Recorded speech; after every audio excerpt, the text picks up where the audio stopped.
Hello, welcome to another of my reviews of Tai Lopez's 67 Steps. This is step number 63. That's an airplane. We're gonna wait. No, we're not.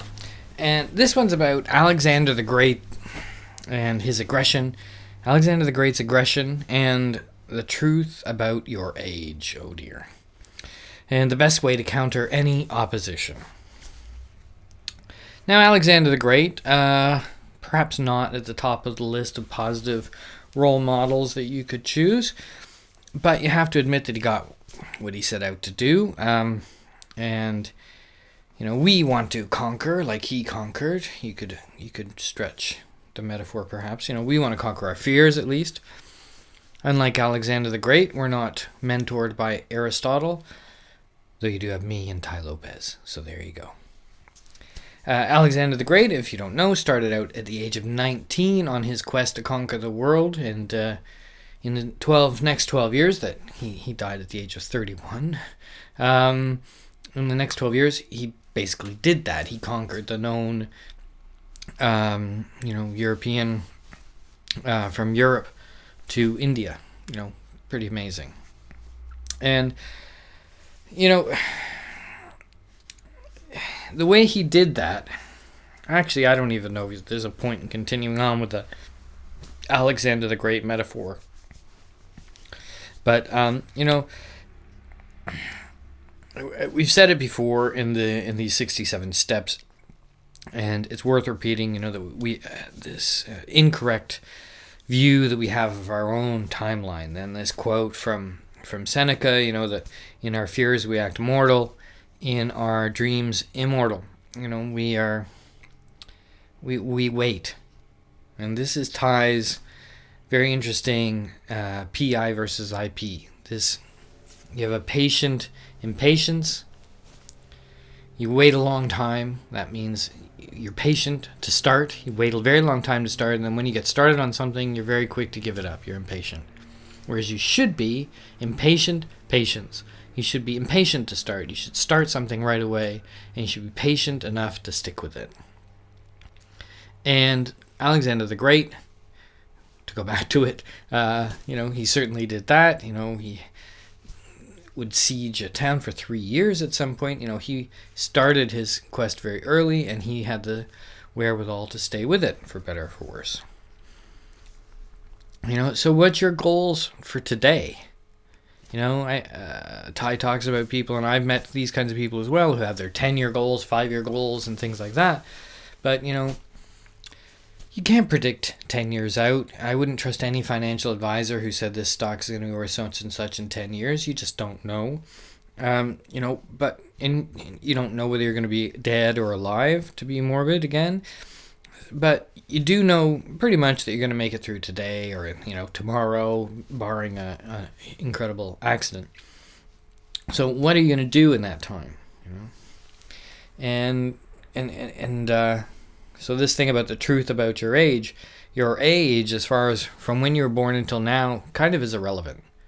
I mean, obviously, the older you are, hopefully you built up experience and you did all these other things. But that age, as far as what you're going to do from now on, is kind of irrelevant.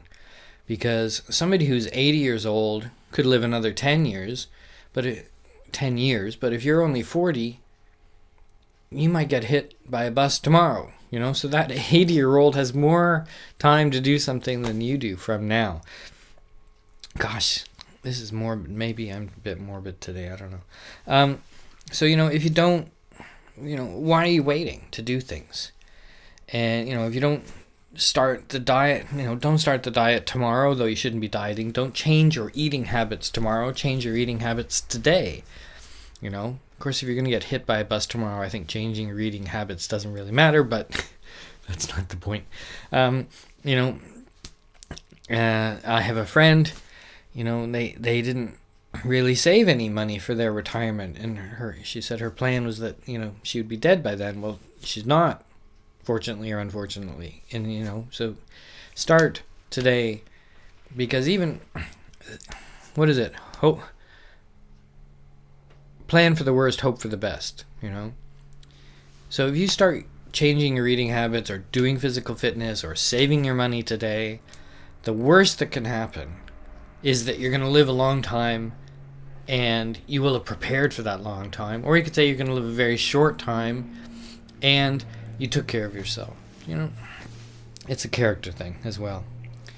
And the earlier you start, the more time you have to learn about eating healthily, about saving money. And, the more time you have to develop a habit, and a habit is what will stick. Don't work out once a week. Once a week doing anything doesn't help. Here we have Japanese classes. Some people offer Japanese classes once a week, or certainly the Japanese take English classes once a week, which is totally pointless. Once a week doesn't do anything for you, really. Once a day, or 2 times a day, or 3 times a day for exercising or something, small amounts like that is going to do a lot more for you. And start with what you have. Don't say, oh, well, I can't do this until this happens. Start now, in some measure. So adopt this impatient patience, this I/P mentality, I think this is really one of the core principles of the 67 steps. I just see that I've gone on about it a little bit, but it's really an important principle, and one of the things that I think is Tai has really nailed is this idea, so start today. In health, he talks about 3 areas. There's cardio, diet, and weights. If you can work on those 3 areas. In your wealth, you have understanding investing, and that's both like stock market investing, real estate investing, and insurance. Insurance is such an important part of wealth building. And if you're into stocks and finance and things like this, just Google the Cuban collar. It's fascinating what Mark Cuban did there, despite my personal opinion about him.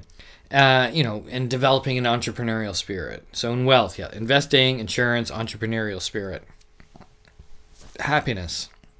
These are the great intangibles. Happiness, music, art, travel. Developing wisdom through reading and experience, but through reading, the greats and history.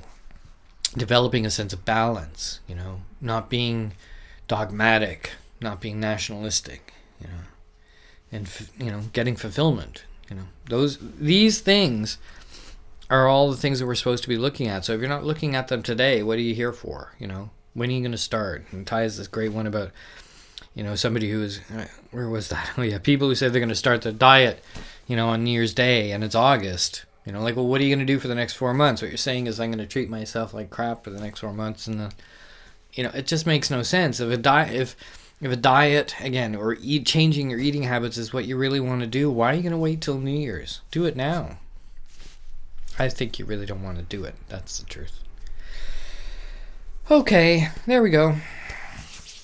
So, wow, I went off on one there. Sorry about that. A couple of questions in this one. One is, what's an example of a long-term goal?